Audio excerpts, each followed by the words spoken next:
Amateur Traveler is in its 20th year now, but can you imagine if I had people on the show who had never been to the destination, but had just read about it or seen a movie about it? That wouldn't make any sense at all, and you wouldn't listen. We all know how important it is to receive advice from people who know a destination to get the most authentic local experience. And a great option for experiencing this is Explore Worldwide and their authentic small group adventures, led by local tour leaders, perfect for solo travelers who want to meet like minded people with a desire for adventure. I'm often an independent traveler, but two of my last three trips were with small group tours because they organize everything and it's a lot easier. If you want to recreate the tour I did to Malta, they have a Malta and Gozo Discovery Tour. I'm intrigued by one of their tours called A Taste of Sicily. The company again is Explore Worldwide, and visit exploreworldwide.com to learn more. And thanks to Explore Worldwide for sponsoring this episode of Amateur Traveler. The nights are long, the days are short, and the weather is chilly to downright cold, depending on where you are. It's a good time to slip into a Quince iconic Mongolian cashmere sweaters, which start at only $50. You can treat yourself to everyday luxury at an affordable price with Quince. If you really want to dive into luxury, you can check out their leather handbags, washable silk shirts, and European linen sheet sets. Whatever you're looking for at Quince, all the prices are 50 to 80% less than similar brands, and they do that by partnering directly with top factories and cutting out the middleman. They only work with factories that use safe, ethical, and responsible manufacturing processes. And of course, they use premium fabrics and finishes for that luxury feel in every piece. But you've already heard me rave about my Quince travel pants.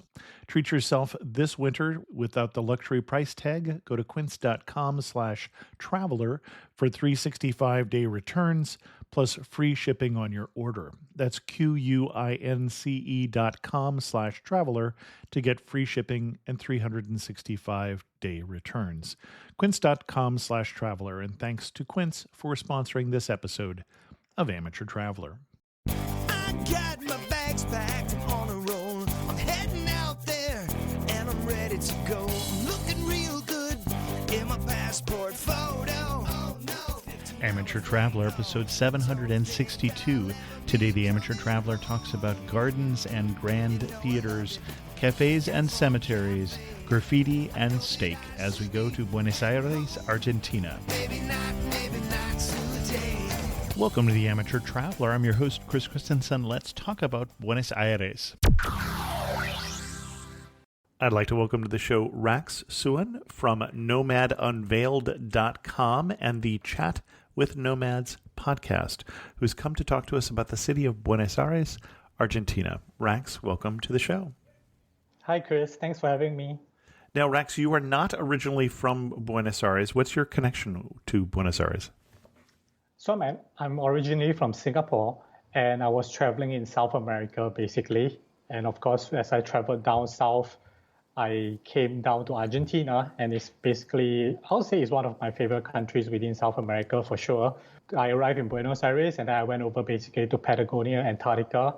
I came back up Patagonia, and then I came back to Buenos Aires just because I kind of liked the city quite a bit and decided to stick around for a while. Not as long as I thought I would because of the pandemic, but it's still a very fun and interesting city for me. Excellent. Well, it's definitely one of my top 5 countries that I've been to in South America, but I've only been to 5. So you're saying that is probably a little more authoritative than I am. Excellent. And why should someone go to Buenos Aires, Argentina? For me, I think Buenos Aires is good because firstly it's convenient and it's a capital city. Mm-hmm. So what you can really get is you can get a different mixture of arts, culture, gastronomic experiences, and nature all in one place. Mm-hmm.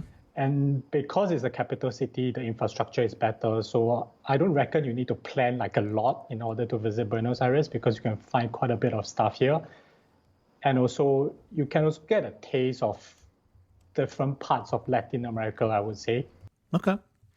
Excellent. And what kind of itinerary are you going to recommend for us? So this is my 4th time coming to Buenos Aires, I would say. And I will share my experience in the sense of the first time I ever came, right? Because that's the first time I ever got to know the city and visit the city.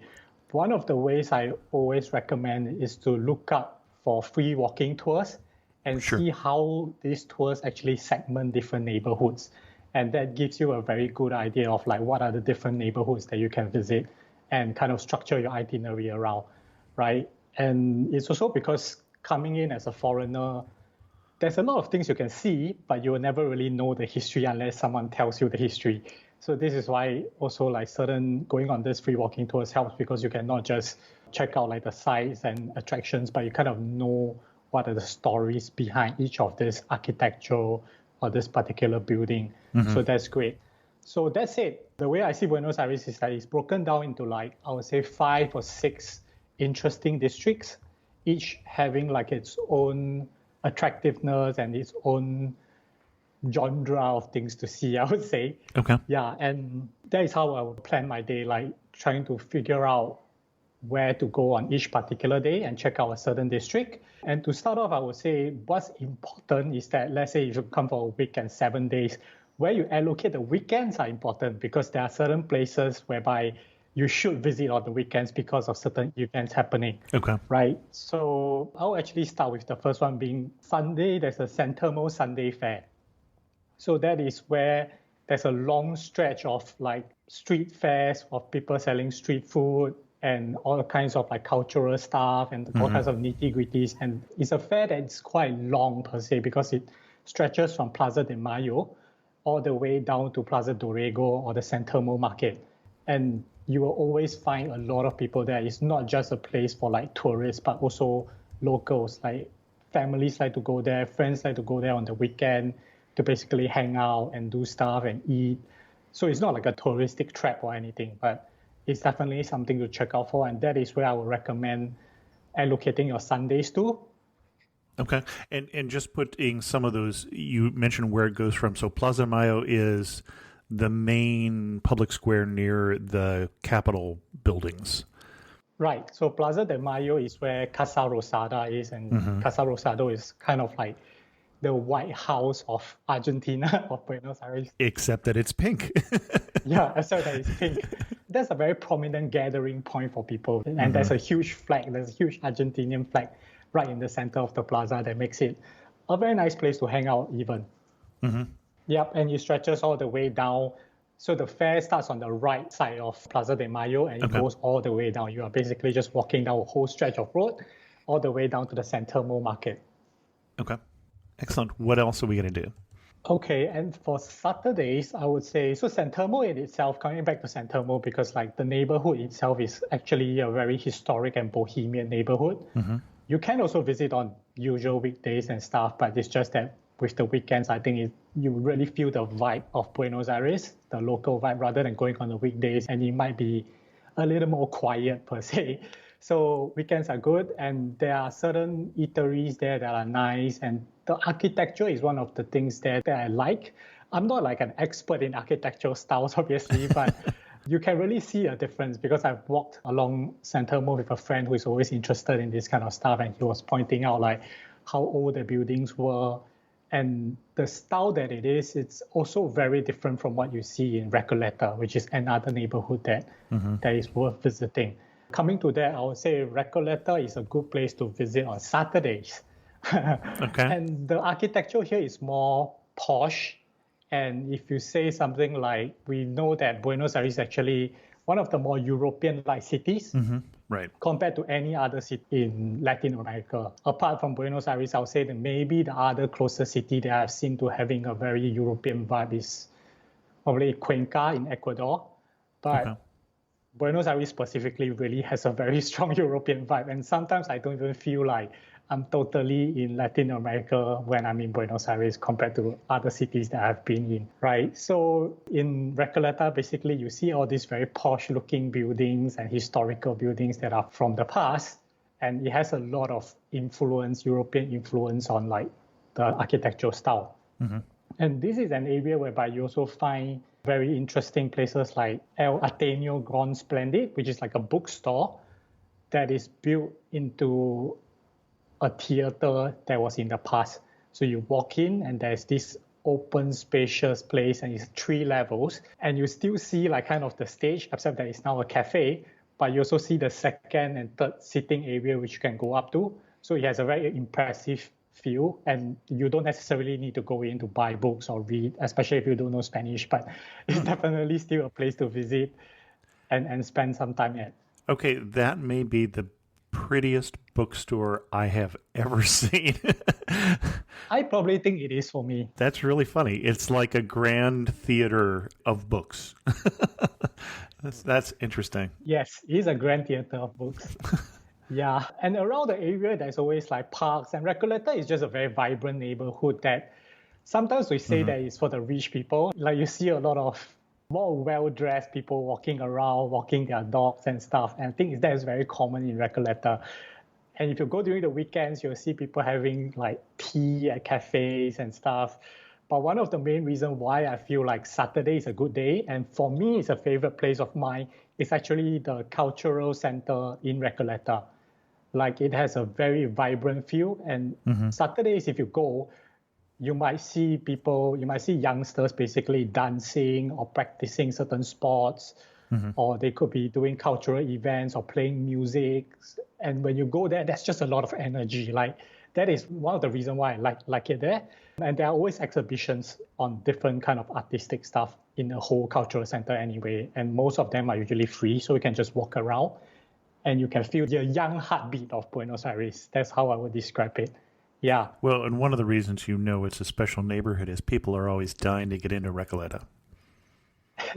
In some sense, but the weird thing is I have actually kind of heard like Recoleta is not a very nice place to live in because the neighbors are always very picky about noise. Because the buildings here are not actually very noise proof. Like you can always hear what your neighbors are doing. And so Recoleta, apparently, like I've heard a rumor, I've never stayed in Recoleta myself, but people are always saying that the neighbors are not as tolerant about noise compared to other areas. Well, some of the neighbors in Recoleta are oblivious to noise because, of course, my joke was that Recoleta is known for the Recoleta Cemetery as well, where people are dying to get in, which is one of the very interesting cultural spots in Buenos Aires. It's really oddly enough, one of the top tourist spots in the city is this particular quiet neighborhood of Recoleta. For sure. I would say I'm pretty surprised by it in the sense that it's probably like the most crowded cemetery I've seen that is filled with tourists. Like you go in and like there are definitely way more tourists than locals there doing like the proper stuff. Like tourists are going there to visit. There's even like a walking tour for the cemetery. I think I've done a walking tour of Recoleta, yeah. Yes, it's kind of interesting because if the cemetery itself deserves a whole walking tour by itself, so you can kind of see how touristic it is. Right. In some sense, it's definitely worth a visit because some of the tombs are actually very nice and well built. It's actually nice to walk around, check it out. What I would say though is that apart from the Recoleta Cemetery, and I digress a bit, is that there are other cemeteries that are bigger and maybe more localized and less touristic that is also worth visiting in other neighborhoods. Okay. One that I will point out, and this is probably something you will never find in the guidebook or people won't talk about it because it's just not that known, right? But there's this cemetery called Cementerio de Chacarita in the neighborhood of Chacarita, basically. It's bigger than the Recoleta Cemetery and it's quieter because there's no like crazy ton of tourists coming in. And you really get the place to yourself. You can check out cemeteries. And one of the more important graves there is actually the grave of Jorge Newbery, which is a very popular Argentinian aviator. And that's the airport is actually named after him in the Palermo area. That's where domestic flights come and go. Oh, okay. Yeah, and there's this very nice looking grave. It's big. And it's basically you see a fallen hero with like, I think 4 or 5 condors looking down as if he's paying respect to a fallen hero. So it's actually very impressive. And it's a nice place to check out if you want somewhere that is more local and quiet. Well, and one question. So if people go to Recoleta, which we say a lot of people do, it's a very urban cemetery in the sense there's no grass, there's no green space at all. It's just not like that. Yeah. If we go out to the one that you were talking about in Chacarita, is that more of a green space that people are familiar with when you think about a cemetery?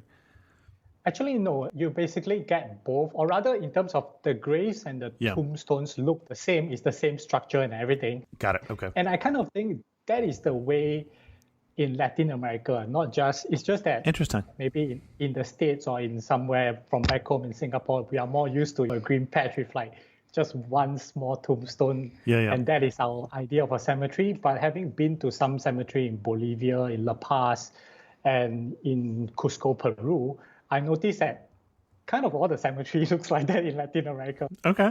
Good to know. Good to know. Yeah, but in the one in Chacarita, there's like a big green space with no grave. You're basically just like a white area where you can sit down and you can have a picnic there if you want. But yeah, so you get a mixture of both basically in the one in Chacarita. And I'm not sure I've been to Chacarita. I can't put it on my mental map. Where is that neighborhood? So Chacarita is basically above Villa Crespo, which is on the left of Palermo. So Palermo is obviously a very popular district, and if you keep going left, Palermo. Okay, got it. Yeah. Palermo. And if you keep going left, you end up in Villa Crespo, and Chacarita is slightly north of Villa Crespo. Yeah, and I think Palermo was where we stayed when I was in Buenos Aires. Nice residential neighborhood, some great restaurants and things like that, but quiet. Yes, correct. So Palermo is, I would say, is the hipster district, basically. Well, that's why I stayed there. So, I am such a hipster. I think it's a common area. I've always stayed in Palermo. In fact, like most of 3 of the 4 times that I've moved within Palermo myself, I've always stayed in Palermo. And also because Palermo is the main spot that people always hear about is Palermo Soho. But on top of Palermo Soho is Palermo Hollywood. Below Soho is actually Palermo Chico. So it kind of spans quite a big area, and it's where you find very great restaurants, cafes, nightlife, and a lot of events are usually in Palermo, which is why I like to stay there. Like it's just convenient. Like anytime someone is organizing like an event or within the expat community, even most of the time you'll be in Palermo. So it just makes it convenient to do stuff.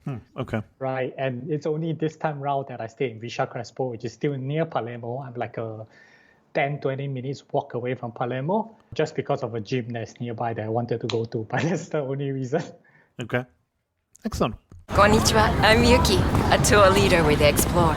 Who knew that hidden among Tokyo's towering skyscrapers was a peaceful tea house surrounded by ancient trees and serene ponds? Actually, I knew.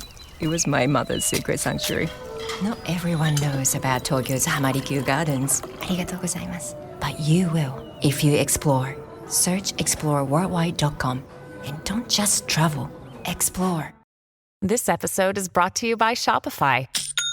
Forget the frustration of picking commerce platforms when you switch your business to Shopify, the global commerce platform that supercharges your selling wherever you sell. With Shopify, you'll harness the same intuitive features, trusted apps, and powerful analytics used by the world's leading brands. Sign up today for your $1 per month trial period at shopify.com/tech, all lowercase. That's shopify.com/tech.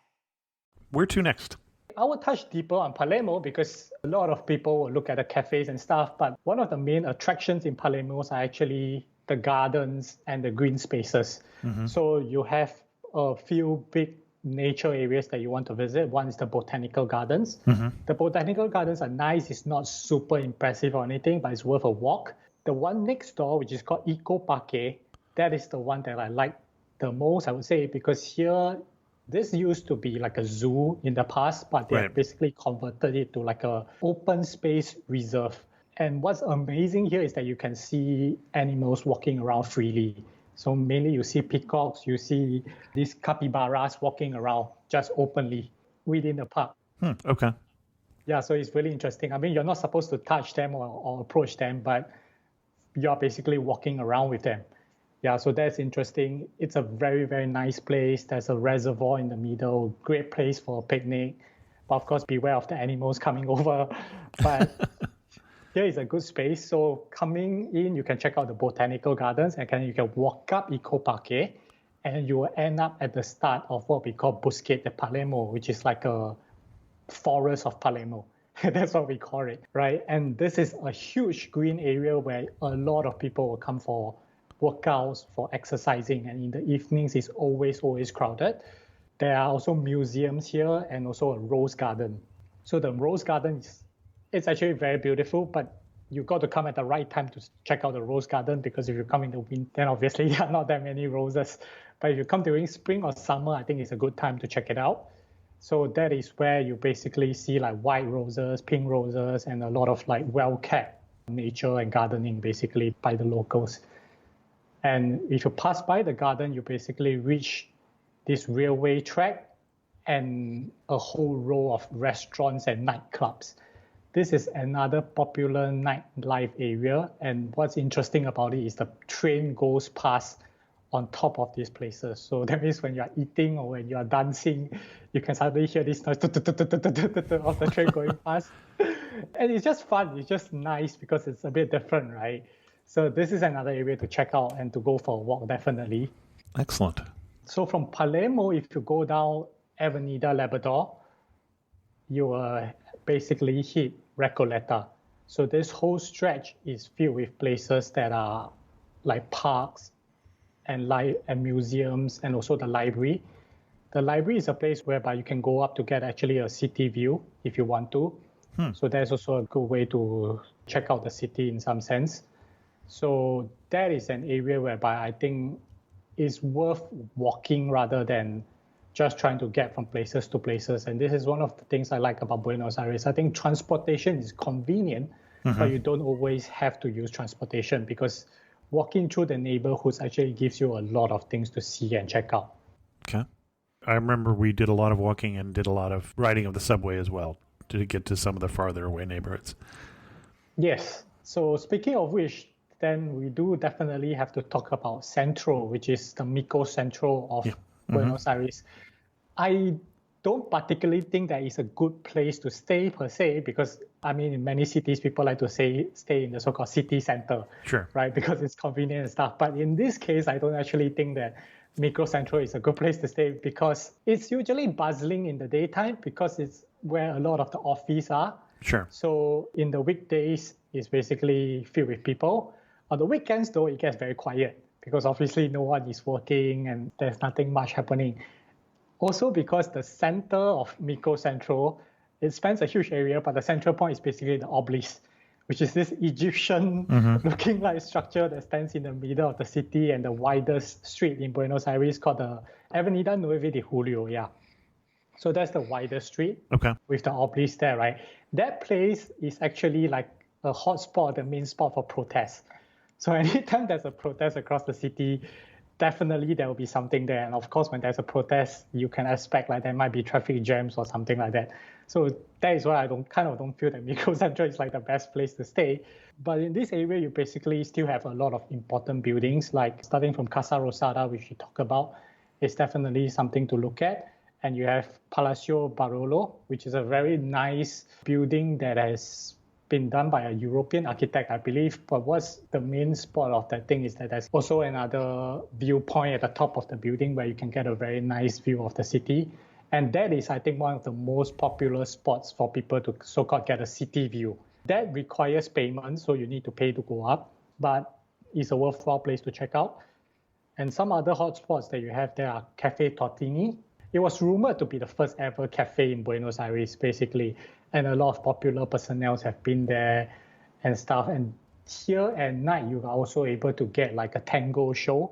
I've never been myself for the night show, but it's a popular tourist attraction to go. But you can definitely go in the afternoon, or I reckon you should kind of go early because there's always a queue. So try to go late morning latest so you don't have to queue for a long time. But there's a cafe inside whereby you can sit and you can have a coffee and churros and stuff like that, which is just a nice break when you're walking around the city, right? Another popular place in this area is Teatro Colón. It's a arts theater for shows in Buenos Aires. It's said to have like amazing acoustics comparable to the theaters in London and Paris. That is basically one of the things that I want to do, but I've never been able to do because I've delayed so long. But then now with the pandemic, basically nothing's open. But it's definitely worthwhile to get tickets to a show here if you can, if you come at the right time. But there's also like a tour whereby you can just pay to kind of have a tour around the place. I've done the tour. It was a lovely tour, beautiful building, and get to go backstage. But obviously, it would be even more special to hear a performance in the theater, and I have not. Yeah, for sure. I think the acoustic is the main thing, in my opinion. Like, you really want to hear it, right? But one of the interesting things to note here is that the theater basically have free shows on certain weekends that you can get tickets to. Oh. Yes, apparently. So I have friends that have stayed in Buenos Aires in the past for a year or two for student exchange or something like that. Right. If you follow their Facebook page, sometimes they will post like, okay, there's this particular event. And if you want the tickets, you can reserve and you can collect the tickets on like a Wednesday or a Thursday. And the show is like on a Saturday or a Sunday. So it's worthwhile like following the Facebook page and figuring out like when they have free shows if you want to take advantage of that. That's one thing to definitely look out for. Excellent. Another feature of Micro Central, I would say, is where some of the rooftop bars are. Okay. One of the most popular bars that I think gets you a good view is the Trade Sky Bar. That is where you can, there's 2 levels, I believe, the 15th floor and the 19th floor, that both are kind of like a club or a bar place where you can get a drink, you can get food. And this is one of the best vista point because you don't just see the city, you're also able to look out to basically Puerto Madero, which is another area. And that's where you can see the ocean and stuff. That's why that's a good place to get like different views of both like a more natural element and a more city element of it. Okay. I was trying to figure out why it was Trade Sky Bar. It's not in the trade building or something like that, but I didn't figure it out. It is in an office building, but I have no idea what the office building is for. Yeah, but it's called Trade Sky Bar. Right. I reckon it's something to do with the building, though. I suspect it is, but I didn't figure it out. So, Have you been as well? no, I have not. I'm just looking at pictures of it as we talk. Okay. So yeah, the Trade Sky Bar is definitely a nice place to go. I've been twice, one time on the 15th floor and one time on the 19th floor. Obviously, you want to go for the higher floor because it has a more panoramic view, but it's a good place for drinks and for the sunset as well. Excellent. Yep. So we will move on then to the next area, which I just mentioned, which is Puerto Madero. And Puerto Madero it used to be a swamp area, I believe, and it extended and expanded into a commercial area with a waterfront with a very nice promenade that has a lot of high-end restaurants that you can actually visit. But there's also a McDonald's there, so even if you cannot visit the high-end restaurants, there's always a McDonald's. But anyway, it's a good place for a walk along the promenade, and sometimes you see musicians playing stuff there, and you see locals hanging out. And if you go deeper into it, another one of my favorite areas is basically an ecological reserve that has been extended out towards the ocean.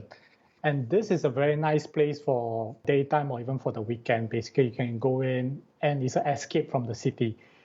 What's amazing is when you're at the park or when you're in the ecological reserve and you look back towards the city, what you see is like forests in front of you, and then behind you see the skyscrapers of Puerto Madero. So it's a very funny but amazing feeling. It's almost like being in Central Park in New York. Something like that. Okay. Yeah, basically. So you're seeing forestry, but then of course when you look far, you see high-rise buildings. Yeah, but here basically a lot of locals come here for walks, for cycling, and you will see school kids coming over for school trips because this is also a place whereby there's quite a bit of wildlife. You don't see them walking around freely, but definitely there are, if you look at the swamps and stuff, you see birds and stuff like that. So it's a good place to really get a feel of nature, I would say, in a city-like place, cosmopolitan city. So that is Puerto Madero, and it's also a place that is worth looking into for sure. Okay. And the last really prominent area, I would say, in our district in Buenos Aires is La Boca. Right. La Boca is basically your working class area where the locals really stay at. There's 2 particular things that are really, really prominent there. One is the Caminito Street. This is a bit of a tourist trap in my opinion because it's So for me, I like to travel to places and I like to see a lot more local culture, right? I think the district here is worth looking at because the district here is really local. It's basically where local people stay. You wouldn't find a lot of tourists staying here just because sometimes people tend to say like it's a bit dangerous at night. Right. Yeah, it has that reputation. Yeah, it has the reputation and it's a bit further away from the rest of the attractions as well. So it's not exactly a nice place to stay or convenient place to stay. So it's very local. But Caminito Street itself is a bit blown up for tourists because you basically see these very colorful metal buildings. Yep. The metal buildings are basically they are made out of zinc and stuff, and metal sheets are a representation of the past whereby the buildings were built that way, right? And I'm not sure if the current ones were from the past or were they specifically built to look like that, but they are basically painted in very nice colors. And of course, being a touristic place, you see a lot of touristic stuff. Sure. Yes. Yeah. So it's a nice place to walk for sure because and a nice place to get like photos and whatever not. And you have these dolls, I'd say, that are hanging from the buildings, and which is why I say it doesn't look that authentic, but it's a fun place to be at. It's a fun place to check out. It's a bit of a party. Yeah, it's a bit of a party. But there are certain things there that are worth walking into. Like sometimes you go inside a particular store and the interior actually comes from the past. Like you can see that the interior is from the olden times. And it's a very nice place to just walk around and feel the vibe of the interior. I would say one thing about Buenos Aires itself is never really judge a book by its cover. Like you don't just look at the storefront and decide. Because even in places like Palermo, right, when you look at maybe a cafe, right, and you just look at the front, the storefront might be very small. Like it looks like a small place, small door, and then you walk in, and then there's this whole garden inside that is just beautiful and amazing. So I would definitely say sometimes don't just look at the front and decide. If you can walk in and check out the interior, you might be able to find some hidden gems around in the city. So La Boca is also one place to do it, whereby there are these shop houses or shopping spaces whereby you go in and it looks more authentic, let's just say, compared to the front covers. So Caminito is definitely one place to visit. And the other prominent place is basically the Bombonera, which is the home of Boca Juniors, one of the local football teams that are extremely popular for the Argentinian people, or for Porteños. Porteños are basically people from Buenos Aires. So this is rumored to be like one of the most passionate fan clubs in the world. And I already know that Argentinians are definitely super passionate about football.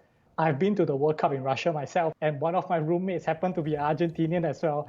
And he was telling me how he's a fan of La Boca Juniors and stuff. So if you get a chance, I think tickets are extremely hard to get because they are sold to season pass holders. And I think even to be a season pass holder, there's a queue for it right now. There's a wait list to become that. So you definitely have to find some ways. I think some tour agencies offer to procure tickets for you, but you definitely need to double check that because there can be scams around.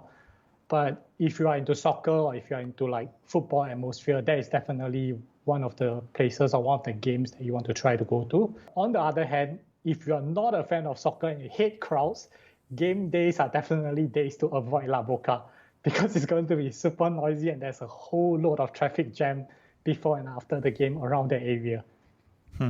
Well, one of the most memorable experiences I had in Buenos Aires started in La Boca, and that was a graffiti tour with Graffiti Mundo, which I see is still around. They have a museum of graffiti as well. But the interesting thing with graffiti in Buenos Aires historically is that graffiti was as much a political statement as anything else. And it used to be that the politicians were the only ones who were allowed to do graffiti back in the dark days of Argentina when it was not a democracy. And so it is a huge form of expression, and a lot of that area has some just incredible murals that take up the sides of buildings, including the world's largest, at one time at least, the world's largest graffiti mural and things like that. But it was a really fascinating tour because it wasn't just seeing the graffiti or street art, but it was also learning more about the culture and learning more about that particular scene. I've done a couple of graffiti tours that have been fun, but this one really stood out for me. And you can do that starting again in La Boca. Yeah, that to your point, I think that's like Buenos Aires in general is an amazing place to basically go for tours like graffiti tours or street art tours that you're mentioning, because just in La Boca, and I definitely see a lot more in La Boca, like you say, some of them are huge and it covers like the side of a whole building. Right. And I've actually never done a graffiti tour in La Boca, and sometimes, but there was a day that I went to La Boca during the weekdays, and there's basically no one there because it's a weekday morning, right? But I was just walking around looking at all these graffitis, and I was like, this is amazing how they are paintings that huge of a mural, and some of them even have like certain elements, 3D elements that are sticking out from the buildings that complements the area. And I think there's this cultural center there called the Usina de Arte. Well, it's nothing like amazing or special or anything, but I always like to visit cultural centers that are looking a bit different. And this building used to be a certain station or something, and they're basically building in a cultural center to it. And around this area is where you find a lot of this street art and graffitis that are nice looking, right? And apart from that, this is also another reason why Buenos Aires is a nice city to walk in, because not just in La Boca, even in places like Palermo, there are a lot of very nice street art. They are not as huge, but they can take up a whole alley, and you just walk into an alley and you're filled with street art. And even in Villa Crespo, where I am now, there are areas whereby, and I think there is also a street art tour for around this area. So this is definitely another thing that you want to keep a lookout for when you're walking around Buenos Aires. This episode is brought to you by FedEx. FedEx knows running a small business is hard enough without the hassle of shipping. That's why there's FedEx One Rate. With FedEx One Rate, you can ship your holiday packages cheaper than the post office for as low as $14.50 for small boxes. Visit FedEx.com/OneRate for details. Exclusions apply. Valid through January 19th, 2025. FedEx One Rate. 2-day retail shipping, one flat rate. This episode is brought to you by Shopify. Do you have a point of sale system you can trust, or is it a real POS? You need Shopify for retail. From accepting payments to managing inventory, Shopify POS has everything you need to sell in person.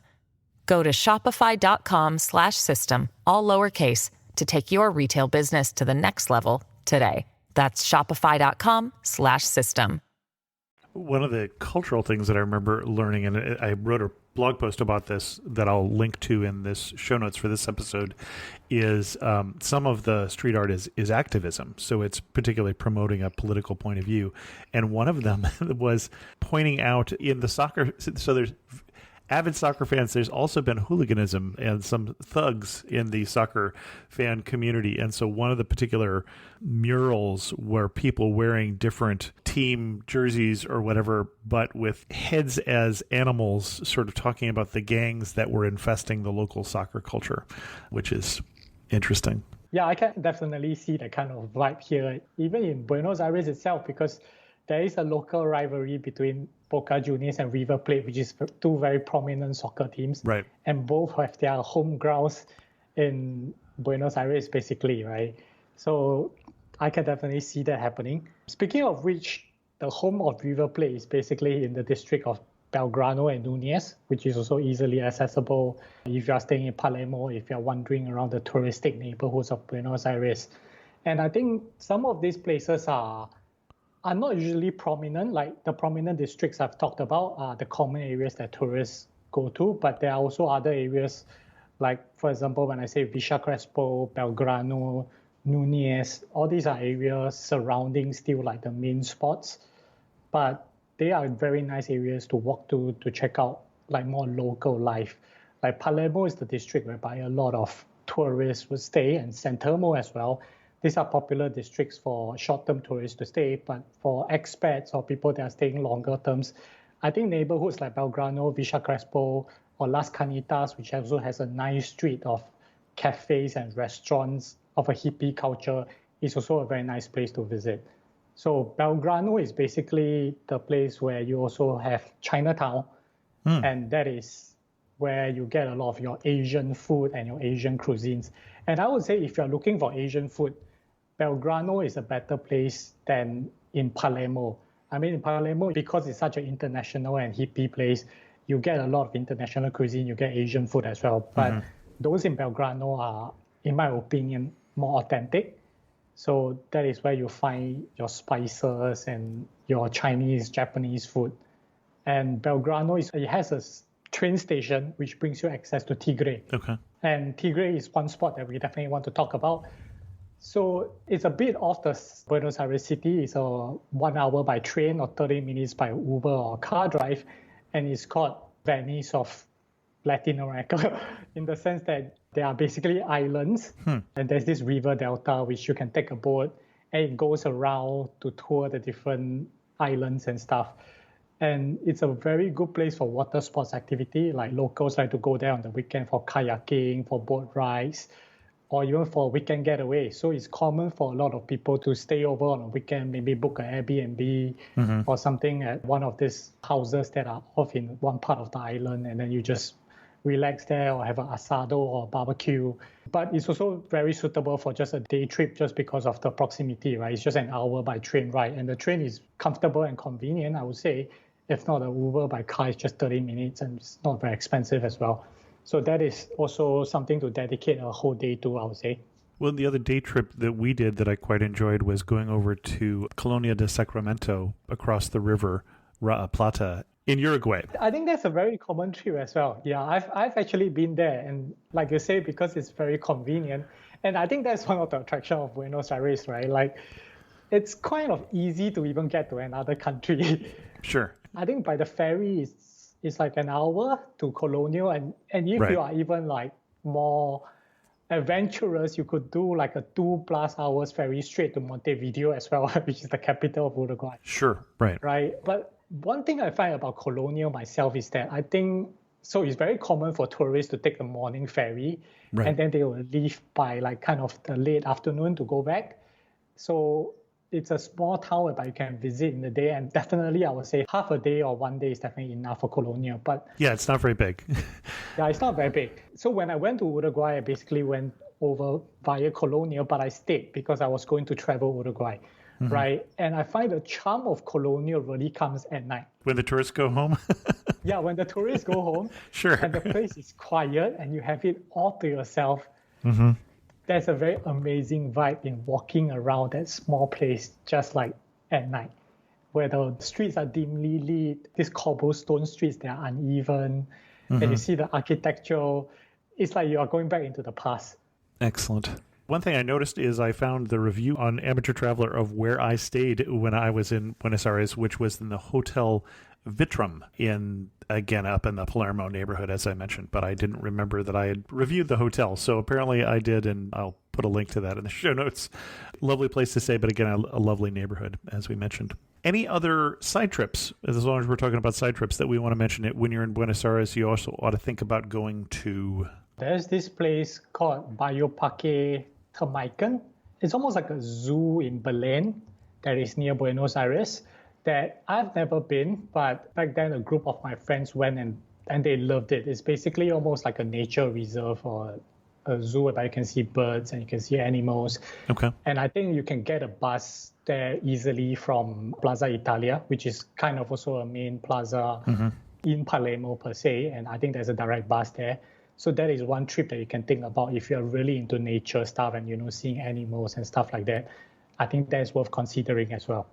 Well, and you mentioned Plaza Italia and Palermo. We didn't mention, but there is a surprisingly large portion of Buenos Aires population historically that was Italian. We mentioned the connections to France as well, and so that's one of the reasons why it is such a European-style city, less of an indigenous population, and a whole lot of European immigrants in Buenos Aires historically. Yes, there is. In fact, when I was in Rome, I met a whole lot of Argentinians. When I was staying in the hostel, almost all my roommates were Argentinian. I was like, so back then I did not know this at all. And it's only after the trip to Rome that I actually knew this. And I was like, why are there a whole lot of Argentinians in Rome? So yes, apparently there's a lot of European history tied to it, which kind of influences the architectures around the city, as well as the gastronomic experiences here. Right. And I think a lot of Argentinians are always looking to so-called try and claim their European passport, European citizenship, because that is obviously a good passport to have. But Right. it's always interesting to hear stories from my local friends about their journey to trying to claim that, because you do actually need to prove a lot of things. And the documentation needed, and always, in the past when they write stuff, there used to be certain accents on alphabets. And if you're missing a certain accent or something like that, it gets difficult. It gets complicated to do the verification. Well, and there's one well-known representative of Buenos Aires who now lives in the Rome area, and that would be Pope Francis. So there's a Yes. rather big connection between the two cities right now. As somebody who used to be a bouncer in some of the places in Buenos Aires back before he became a priest. So excellent. We're going to start to wrap this up. Is there anything else we really need to cover about Buenos Aires? In terms of places, not really, but if you like to talk about food and stuff. Let's talk about food. I did want to actually talk about food. Yeah, because food is big for me whenever I travel. Yep. And I would say a big part of Buenos Aires for me has been about food, particularly during the quarantine, because obviously there's not a whole lot of places you can go visiting for sure, but you always need to eat. So food has always been a big thing for me in Buenos Aires. Well, and Buenos Aires is known for beef, I would say, traditionally. And I remember walking down the street from our hotel, the Vitrim, as I mentioned, and just coming across places where we're packed with locals, which is always a great place to look for when you're eating. And we ate at some place where we had a lot of beef, some salads, a bottle of wine, 4 people, $30 or something like that. So local places, pretty affordable. What would you recommend if I'm wanting to enjoy the food scene in Buenos Aires? What should I order, or where should I go? Like you say, steak and beef is definitely like one of the main highlights for meat eaters, for me as well. And what's interesting really about it is the concept of asado or parrilla, some would call it. If possible, I will always recommend doing it with a local, because in terms of asado, is what I like about Buenos Aires is everything is not just a single thing. It's always a social experience, right? And I always find that it's better when you do an asado because it's a social gathering between friends and you do beef grilling and stuff in the whole event, and creates a very different vibe to it. So that's one way to do it. I've also been to an Airbnb experience that I booked with friends. Oh, interesting. Yeah, we went into a kitchen and we learned how to do asado. So we prepared the meat, and we also tried the dry aged beef. And the dry aged beef is definitely something that's worth trying here. Basically, if you want to, I'll say this is the place to try all the expensive cuts, because of the price to quality ratio here is extremely good, right? So that is one thing that you can do if you can't find a local, because I know that not every tourist that comes over can just find a local within a few days. So you could go for certain experiences that are offered on Airbnb or certain places. That's one way to do it. But obviously, there's always the choice of going to a steakhouse to eat, and that is still a very nice experience. A few of the popular places for this, one is Don Julio. Don Julio is always crowded, and if you're reserving it for dinner, you always need to reserve way in advance. It's located in the district of Palermo, and this is one of the most popular steakhouse in Buenos Aires. Near Don Julio, there's this another place called La Cabrera, which I personally think that is not as good as Don Julio, but it's still like a more of a premium steakhouse place. And what's very noticeable about this place is that they have a happy hour from 6:30 p.m. to 8 p.m. where you get a 30 to 40% discount off the whole bill. And that is where it gets interesting, because that is a lot of money when you're talking about 30 to 40%. It's a good discount. And the food is still nice nonetheless. So that is one place to check out. And if you want to go somewhere else, not in the district of Palermo, there is a place called Corte Comedor, which is in the area of Belgrano, that also has really good cuts of meat. And I would always go for, I would say, definitely try the beef for sure, get the wine, and also I would say look at things like chorizo or mochila, and these are definitely things to try. I think mochila is a very unique thing for most visitors because it's like blood sausage, right? And coming from Asia, I don't think that is very unique, but I think for a lot of North Americans, that's not something that you typically eat back home, right? But I find a lot of expats from the States have gotten to love mochila here. Okay. Now, for our friends who are not meat eaters, is there hope at all? Yes, in fact there is, and that is actually one good thing about Buenos Aires or going to a capital city. I think there are definitely vegetarian or vegan options that are around that Good. you can Okay. try. Yeah, a few of the places that I've always been, and I don't actively seek out these places just because I'm not vegetarian, but I've had Sure. some nice food here that are vegan based. One that I've recently tried is actually called Vegan Fox. They are a burger place, but the burger patty literally for me tastes like meat. Like Okay. if I wasn't told, I would not have known that that is not meat. But of course, from the name, you kind of know it's like Vegan Fox. So that is a very nice place to get food. The other place is called Buenos Aires Verde. It's like a cafe restaurant concept. And that is where you can get very good juices and cakes and also more healthy selection of food like salads and stuff. Those are definitely available as well. Good to know. Excellent. Anything else we need to mention before we get to some of our wrap-up questions? I would say the wine is worth trying. Oh, and the I wine. think- Oh my gosh, we haven't talked about the wine. Yes. The wine is great and cheap. Yes. I would say wine is definitely one of the things that you want to bring back home if your Yeah. home country allows bringing it back because it's basically nice and cheap. And even though Buenos Aires itself is not like a wine county, but obviously Right. all the wines from all over the country comes into Buenos Aires since it's the capital city. And I think a lot of people put focus on Malbec, which is so-called the national wine because that's the most drank here. I love a good Malbec. Yeah. Mm-hmm. Yeah, but I would actually, or my personal favorite, and I would like to point out, is actually Torrontés, which is the white wine of Argentina. And Sorry, what's the name again? Torrontés. Torrontés. Yeah, Torrontés is a white wine that is sweet. And I don't think you can find this easily anywhere else outside of Argentina. And even if you can, it's probably going to be way more expensive. But my personal favorite wine in Argentina is Torrontés, and I definitely encourage people to try it, especially if they like white wine. And you can pair it up with cheese and picada, which is like a cheese and meat board in some sense. And that's like a good pairing to go with. Excellent. Well, and if you're extending your trip to Argentina, obviously there are numerous countries you can extend to, but another extension, if you are a wine fan, would be potentially head down to some of the wine regions as well. Excellent. Rax, as we go to wrap this up, you are standing in the prettiest spot in in Buenos Aires. Where are you standing and what are you looking at? This is tough.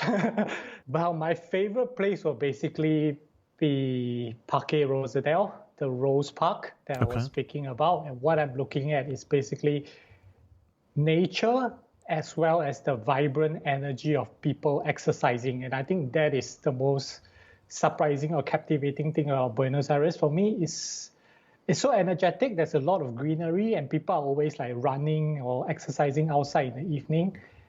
And that is what I think is very attractive for me in terms of my feelings to the surrounding of the city. Excellent. And one thing that makes you laugh and say only in Buenos Aires. Oh, I really don't know, man. I'm sorry. I actually don't have an answer to this question. Yeah, That's okay. I think there's a lot of unique things, but definitely not that. But I do think, like that's a side topic, but I do think that we might want to touch a bit on the money issue. Oh, what is the money issue?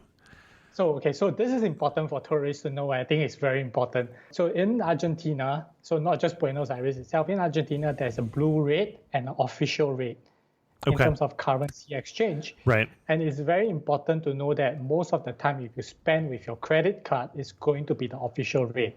And sometimes the official rate and blue rate can vary by almost 40%. Oh, Which means that if you spend with your card, it's 40% more expensive than spending in cash that you exchange with on the blue rate, right?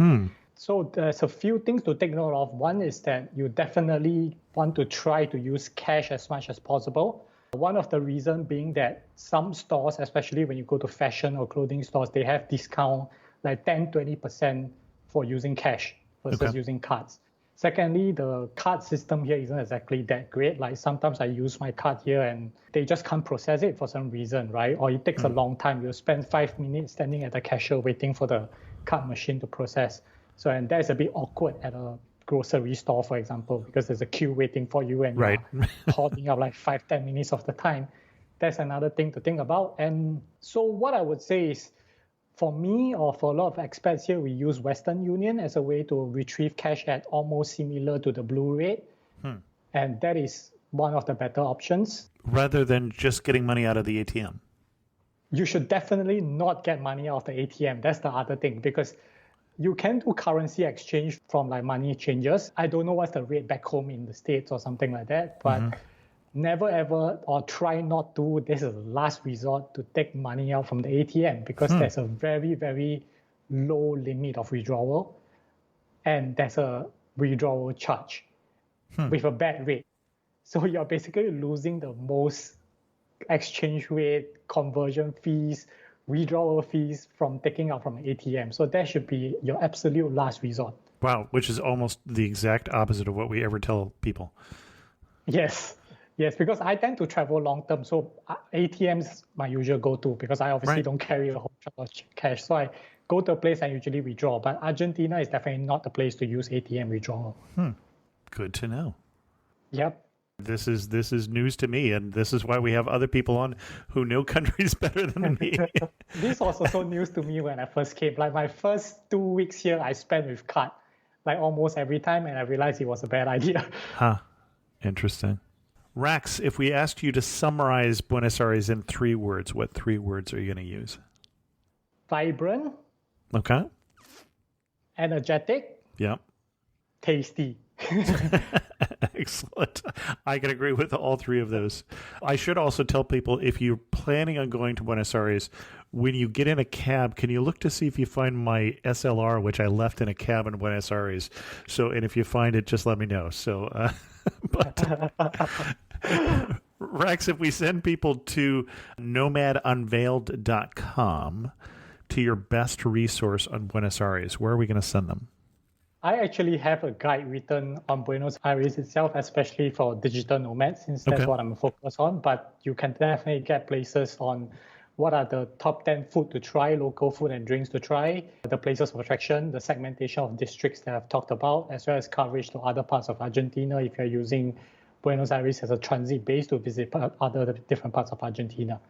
Excellent. Well, and if people are not familiar, I think this audience is probably familiar with the term digital nomad, but we're talking about people who are working from the road. So they didn't retire independently wealthy, but they're still working, but they're doing it independently of location, and in this case, from Buenos Aires or from other parts of Argentina. And if you want to know more about that, I suspect if you go to the Chat with Nomads podcast, you can probably hear more about that lifestyle. Is that correct? Yep, for sure. At Chat with Nomads, we are basically talking to different digital nomads, all world travelers who have been on the road for a long time, and they are sharing their stories and their adventures about wherever they are in the world. Great. And that's where you can learn tips like when to use the ATM and not. For sure. Sort of practical information. Rax Suen, thanks so much for coming on Amateur Traveler and for sharing with us your obvious love for Buenos Aires. Thank you, Chris. Thanks for having me today. It was a fun chat. This episode is brought to you by Amazon. Sometimes the most painful part of getting sick is the getting better part. Waiting on hold for an appointment, sitting in crowded waiting rooms, standing in line at the pharmacy, that's painful. Amazon One Medical and Amazon Pharmacy remove those painful parts of getting better with things like 24/7 virtual visits and prescriptions delivered to your door. Thanks to Amazon Pharmacy and Amazon One Medical, healthcare just got less painful. This episode is brought to you by Amazon Prime. From streaming to shopping, Prime helps you get more out of your passions. So whether you're a fan of true crime or prefer a nail-biting novel from time to time, with services like Prime Video, Amazon Music, and fast free delivery, Prime makes it easy to get more out of whatever you're into or getting into. Visit Amazon.com/Prime to learn more. First, a thanks go out to those who help support the show through Patreon. The patrons of the show, they get the episodes early and without ads, and they also get a monthly Zoom call. If you're interested in supporting the show, go to patreon.com/amateurtraveler. I heard recently from John, who had some suggestions for episodes. Thanks for producing some interesting episodes of Amateur Traveler from a listener in London, England. I heard you mention some ideas for episodes. Some ideas I have is you could do one on round-the-world cruise or other cruises, Greek island hopping, backpacking, and interrailing around Europe, where you buy travel passes for trains and travel to lots of different cities' attractions with a certain time frame, depending on what length ticket you buy. Kind regards. And I talked to John, but I tend to do not the theme shows, although I thought about opening up a new version of the show that would be more thematic. I definitely am doing more cruise episodes. In fact, I'm getting on a boat in 2 days in the Caribbean, so definitely we'll be doing more about cruises. But again, I'm planning still on focusing on the 1 week itinerary, which seems to fit well within the confines of the show. And then I also heard from Eric, who said, I've never been traveling in a city when a podcast about that city dropped, but by gosh, I was in Cleveland this morning when I got a Stitcher alert about this episode. Thrilled that one of the first things Daniel mentioned was Lakeview Cemetery, where I spent the previous morning at the Garfield Monument. I did the Rock Hall and went to a Cleveland baseball game, and it was about all I had time for. Thanks for the ideas for future visits. Cleveland does actually rock. Eric. Thanks so much, Eric. I don't know that I have ever been in a city when an episode on that city dropped. That would be a first for me as well. With that, we're going to end this episode of Amateur Traveler. If you have any questions, send an email to host@amateurtraveler.com, or better yet, leave a comment on this episode at amateurtraveler.com. And thanks so much for listening.